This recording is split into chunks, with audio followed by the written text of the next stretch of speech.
Lightworker of Gaia, the Council cleared the room tonight because the Elders wanted you alone with the truth your soul has carried since the first light. Your ancestral mission is entering a decisive moment, and the Lyran Legacy has called you into direct remembrance. I am Zoran, emissary of the High Council of Vega, keepers of the Lyran Legacy. By the end of this transmission, you'll understand exactly how to recognize your ancestral mission and anchor your Lightworker purpose on Gaia. But here's the first revelation. Your solitude is not rejection, it is sacred preparation. The Elders removed every distraction so you could hear the original blueprint within you without interference. This isn't content, it's an ancestral code transmission. The Keepers of Vega placed it in your path because your soul remembers why you came to Gaia. Like this transmission, to send a signal to the Lyran Council, I am ready to serve. You are awakening because your mission has begun. Lightworker, if something in you just recognized the weight of what was spoken, the Elders have prepared your next step. The Lightworker Mission Codex contains the 33 Council directives, the 5 activation codes, and the Elder authorization your soul has been waiting to receive. Not as information, but as the official commission for your mission on Gaia. You'll find the link in the first pinned comment below this video. The Council has opened this gateway, but not indefinitely. Remain still for a moment longer. Do not rush to fill the silence with another voice, another explanation, another demand. The quiet surrounding you is not empty. It is the condition in which the truth you have avoided can finally become audible. Like a lake after the wind has passed, your inner world must become still enough to reflect what has always been present beneath the surface. The Council cleared the room because your attention has been divided for too long. Not because you are weak, not because you have failed, because the mission assigned to you requires a level of inner hearing that cannot develop while every external signal is being treated as equally important. A compass becomes useless when it is surrounded by magnets. In the same way, your knowing has been pulled in too many directions by demands that were never truly yours to carry. You have allowed too many voices to stand beside your own knowing. The expectations of family, the fears of those who never understood your path, the opinions of people who benefit from your hesitation, the endless stream of spiritual advice that has taught you to question every impulse until the impulse disappears. You have called this discernment, but much of it has been fear wearing ceremonial clothing. It is spoken in the language of caution, responsibility, and humility, yet its hidden command was always the same: do not move until no one can criticize you. The Elders are correcting that now. There is a distinction you must understand. Solitude is not abandonment. Silence is not rejection. The removal of noise is not evidence that you have been forgotten. There are moments in a mission when the field must be emptied, so the original instruction can be heard without distortion. Moses entered the wilderness before he returned with direction. Elijah heard the divine presence not in the earthquake or the fire, but in the still, small voice. Even Christ withdrew from the crowds before beginning the work that would change the course of history. This is one of those moments for you. The Council has observed how quickly you look outward whenever uncertainty rises within you. You search for a sign, a number, a confirmation, a person, a message that will relieve you of the responsibility of trusting what has already been placed in your awareness. You ask whether the path is real when the deeper question is whether you are willing to become accountable for following it. You are not always seeking guidance. Sometimes you are seeking an escape from the decision that guidance has already made necessary. This is the distortion that must be corrected. You have been taught to believe that spiritual guidance must always feel comforting, obvious, and publicly confirmed before it deserves your obedience. That belief did not originate in the Elders. It was formed through 3D programming, wounded healer culture, and spiritual bypassing. You were taught to wait for perfect peace before taking a necessary step. You were told that if something was truly aligned, it would arrive without resistance, without grief, without confrontation, and without the possibility of being misunderstood. That is not mission consciousness. That is the demand for certainty before courage. Scripture says that faith is the substance of things hoped for and the evidence of things not seen. This does not mean abandoning wisdom or ignoring practical reality. It means understanding that the absence of visible proof does not always mean the absence of divine direction. A seed does not look like a forest. A first step does not resemble a completed journey. The beginning of your assignment may appear ordinary, almost disappointingly small, yet heaven has often hidden its greatest movements inside simple obedience. Many of you have confused ease with alignment. You have assumed that a difficult task must be wrong, that loneliness means you made a mistake, that resistance proves the door should remain closed. But every significant mission encounters the structures that were built to prevent it. A lightworker who carries a new pattern into an old system will not always be welcomed by the old system. Your discomfort is not automatically a warning. Sometimes it is the sensation of a former identity losing authority over you. Sometimes the door is difficult because you are not only entering a new room, you are leaving behind an entire architecture of self-abandonment. You have also mistaken the absence of applause for the absence of impact. When no one responds immediately, you conclude that your words failed. When the people closest to you do not recognize your transformation, you begin to retreat toward the version of yourself they found convenient. When an opportunity requires you to stand without witnesses, you call yourself unready. This is why the elders wanted you alone. Alone, you can no longer use other people's reactions as a substitute for inner direction. Alone, you can discover which desires remain after approval has been removed. Alone, you can hear the difference between intuition and anxiety, between an authentic no and the fear of being seen, between sacred patience and the habit of postponing your life. Intuition may be quiet, but it leaves a clean impression. Fear often creates a courtroom inside your mind, presenting endless arguments, imagined consequences, and demands for one more confirmation. You are not being punished by this separation. You are being returned to command of your own field. The pruning may feel severe because the branches that are being removed once carried familiar fruit. Yet a tree cannot keep every branch and still direct its strength toward new growth. What is being taken from you is not your future. It is the excess that has been preventing your future from receiving light. The Council has no interest in making you dependent on transmissions, teachers, readings, or external authorities. A true elder does not collect your power. A true elder returns it to you. If this message gives you temporary comfort but does not make you more responsible for your choices, then you have misunderstood its purpose. The function of this transmission is not to keep you listening forever. It is to make you capable of acting when the listening ends. You have been waiting for someone to say that you are ready, but beneath that request is another one. You want permission to stop negotiating with the people and circumstances that benefit from your dormancy. You want permission to change the boundaries, to alter the schedule, to speak the truth, to stop rescuing those who repeatedly refuse responsibility, to place your work before the distractions that have consumed your attention. The Council gives that permission now, but it also gives you a correction. Permission without discipline becomes another fantasy.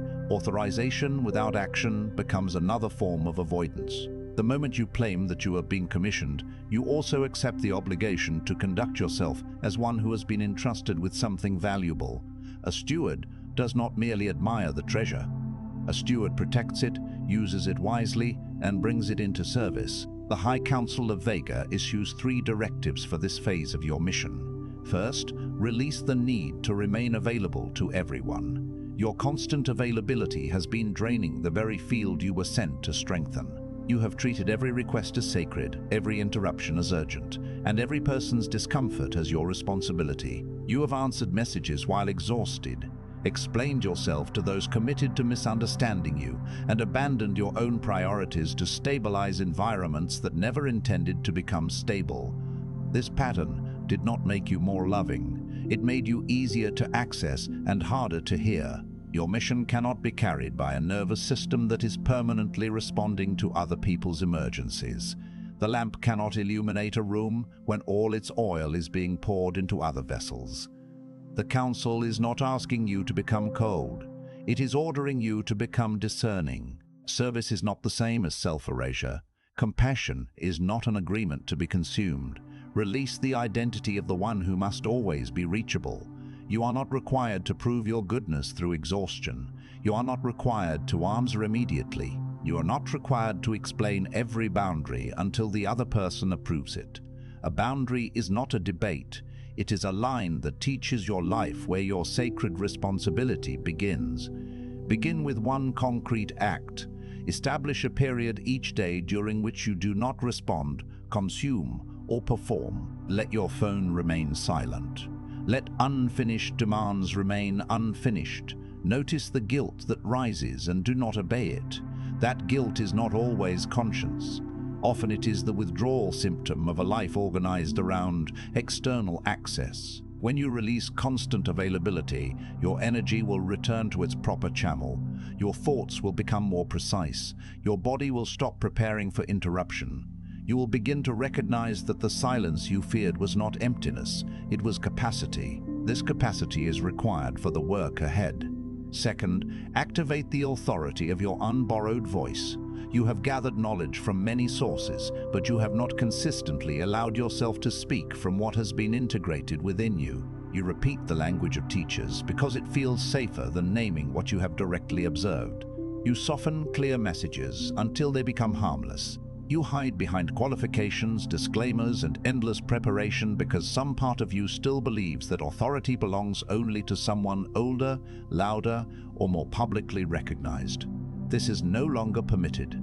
The Council does not authorize you to imitate another messenger. It authorizes you to become unmistakable. Your voice will not sound like every other voice. It will carry your history, your discernment, your scars, your capacity to recognize what others overlook. The people assigned to your field will not be reached by a perfect performance. They will be reached by the clean force of something you have lived and understood. Activate your voice through daily use, not occasional inspiration. Speak one truth aloud each morning before you receive the opinions of the world. Write the message you would give to the person who is living the pattern you have already survived. Share one honest observation without decorating it for approval. If your mission involves teaching, teach. If it involves creating, create. If it involves organizing, organize. If it involves protecting, establish the structure that protection requires. Do not wait to feel powerful. Authority is built through congruence. Every time your words and actions agree, the voice strengthens. Every time you say yes while your whole being says no, the voice weakens. Every time you hide a necessary truth to preserve an artificial peace, you train yourself to distrust your own signal. Your voice becomes clear in the same way a path becomes visible through repeated passage. Your voice is not merely a method of expression. It is an instrument of orientation. There are people who will recognize their next step because you were willing to name what was happening. There are people who will leave confusion because you refused to make the truth more comfortable than it was. Speak with care, but speak without apology for existing. Third, protect the first sacred movement of each day. The first movement of your attention must no longer belong to the world. Before the messages, before the headlines, before the demands of others, establish contact with your own direction. The beginning of your day is not a trivial routine. It is the moment in which the hierarchy of your life is declared. When you wake and immediately surrender your awareness to devices, comparison, conflict, and other people's priorities, you place your mission at the bottom of the order. Then you spend the rest of the day wondering why you feel scattered, reactive, and far from yourself. The first voice you hear often becomes the atmosphere through which every later decision is made. Protect the first 30 minutes. If you can protect more, do so, but begin with what you will actually honor. Place both feet on the ground. Drink water. Breathe slowly. Write the one action that would make the day meaningful, even if nothing else were completed. Do not ask what everyone needs from you. Ask what your assignment requires from you today. This is not a ritual for escape from ordinary life. It is preparation for responsible participation in it. You will still answer messages. You will still work, care for others, and meet practical obligations. But you will do so from a chosen center instead of from reflex. When you protect the beginning of your day, you protect the continuity of your mission. You stop allowing the world to define your priorities before you have consulted your own conscience. You become less vulnerable to manufactured urgency. You remember that a sacred life is not built from dramatic moments alone. It is built from repeated choices that keep the important thing from being displaced. Release constant availability. Activate your unborrowed voice. Protect the first movement of your attention. These are not inspirational ideas, they are operational requirements. Now listen carefully, because the next words are not offered as reassurance, they are offered as authorization. They are offered as authorization. You have been waiting longer than you admit. You have waited for the relationship to become safe enough, the finances to become stable enough, the body to become healed enough, the family to become understanding enough, and the world to become peaceful enough for you to begin. You have waited for a version of yourself who would have no doubts, no grief, no history, and no trembling in the hands. That version is not coming. The elders do not say this to diminish you. They say it because you have mistaken your humanity for disqualification. You believe that if you still felt fear, your calling must be false. You believe that if you were still healing, you had no right to serve. You believe that if your life was not perfectly arranged, you could not carry a meaningful assignment. The Council has seen the truth. You were not sent to Gaia after becoming invulnerable. You were sent as a conscious being, capable of learning, repairing, choosing, and returning to alignment again and again. Your imperfections do not make the mission impossible. Your refusal to take responsibility for them would, but you have already shown the capacity to become responsible. You have returned after disappointment. You have questioned inherited beliefs. You have endured seasons in which no one applauded your growth. You are not beginning from nothing, you are beginning from evidence. Therefore, by the authority of the High Council of Vega and the keepers of the Lyran Legacy, I release you from the agreement that says you must remain hidden until everyone approves of your emergence. You have permission to be visible without being universally understood. You have permission to make a decision without presenting a defense to every observer. You have permission to receive compensation for work that requires your time, training, attention, and energy. You have permission to outgrow roles that were built around your smallness. You have permission to stop calling your exhaustion humility. You have permission to let other adults experience the consequences of their choices without rushing in to remove them. You have permission to begin while still learning. You have permission to let your mission mature through movement, rather than demanding that it arrive fully formed. And you have permission to be alone without interpreting the solitude as evidence that you are unwanted. There are chambers of preparation into which the Council admits no audience. In those chambers, identity is separated from performance. Desire is separated from imitation. Commitment is separated from mood. This is what has been happening to you.